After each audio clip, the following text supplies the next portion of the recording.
Hello students, welcome to my channel. मैं हूं आपकी प्रज्ञा मैम और आज जो है हम कुछ वर्ड मीनिंग डिस्कस करेंगे जो कि मैंने पिक किया है क्लास 8 की हिस्ट्री की बुक अवर पास्ट थर्ड से। तो ये पार्ट 7 है। इससे पहले भी मैंने बहुत सारे वर्ड मीनिंग डिस्कस कर लिए हैं। तो स्टार्ट करेंगे। पहला जो वर्ड है वो ट्रिनी। ट्रिनी का मतलब होता है the cruel and unfair use of power by a person और a small group to control a country और अ स्टेट। मतलब कोई शासक है, वो बहुत ही क्रूअल तरीके से, एकदम ही अत्याचारी तरीके से अपने जो प्रजा है उसको कंट्रोल में रखता है, उससे हम उस स्थिति को हम ट्रिनी कहते हैं। तो जनता पर जुल्म, अत्याचार, किसी व्यक्ति या समूह द्वारा किसी देश या राज्य पर अधिकार करने के लिए निर्मम और अन्यायपूर्ण बल प्रयोग।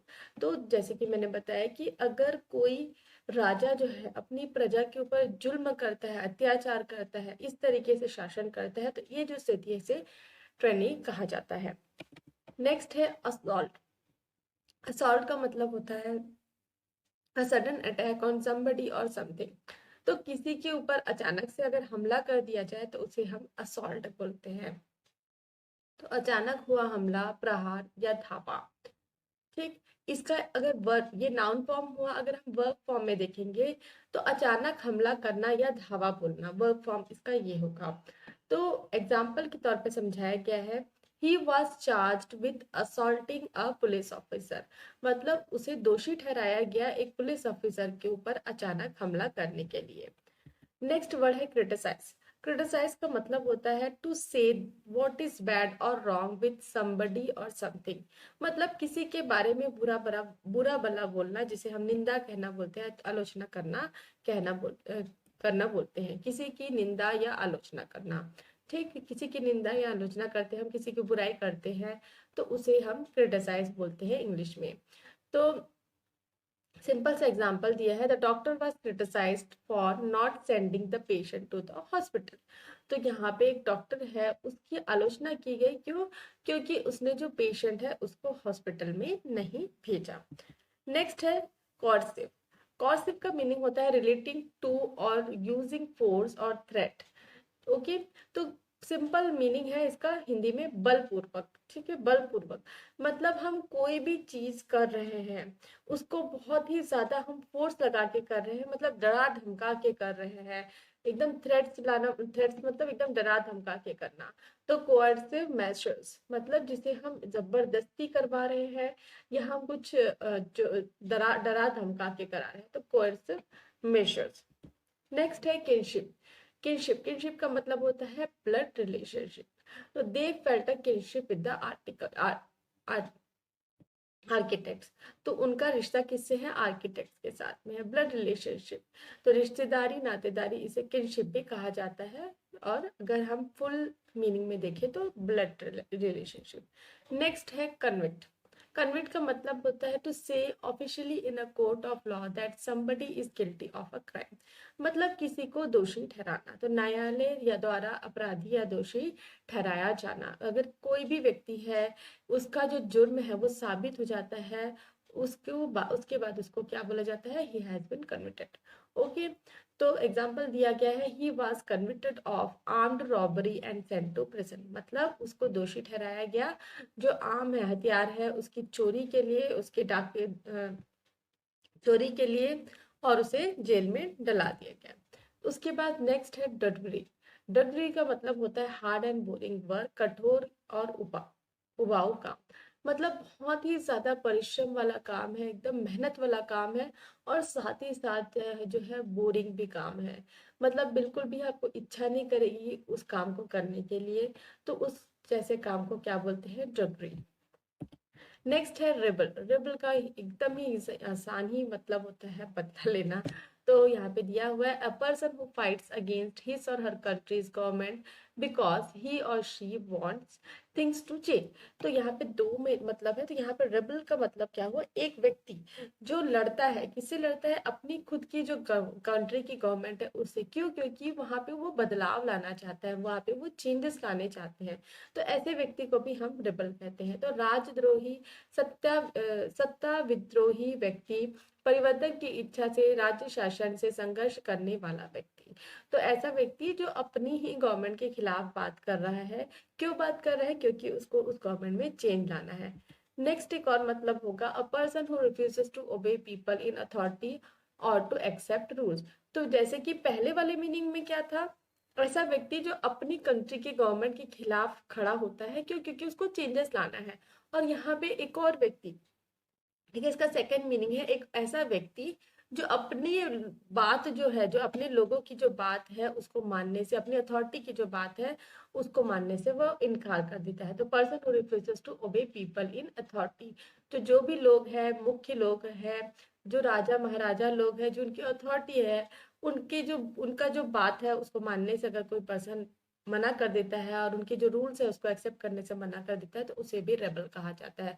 तो उसे विद्रोही कहा जाता है। तो इससे पहले क्या है, राज विद्रोही, और अभी क्या है, विद्रोही या बागी, अधिकारियों के आदेश या नियमों को ना मानने वाला व्यक्ति। तो at school he had a reputation as a rebel. तो यहाँ पे छोटा सा एग्जांपल दिया गया है कि जैसे स्कूल में कुछ बच्चे होते हैं, वो बिल्कुल भी मतलब अपने टीचर्स की बात नहीं मानते और एकदम बस अपना ही जो है, मोस्टली जो सीनियर क्लास के बच्चे होते हैं वो इस तरीके की हरकत करते हैं। तो एक स्कूल में एक बच्चा है जिसकी रेपुटेशन क्या थी, एज अ रबल, मतलब बागी, ठीक है, विद्रोही टाइप का।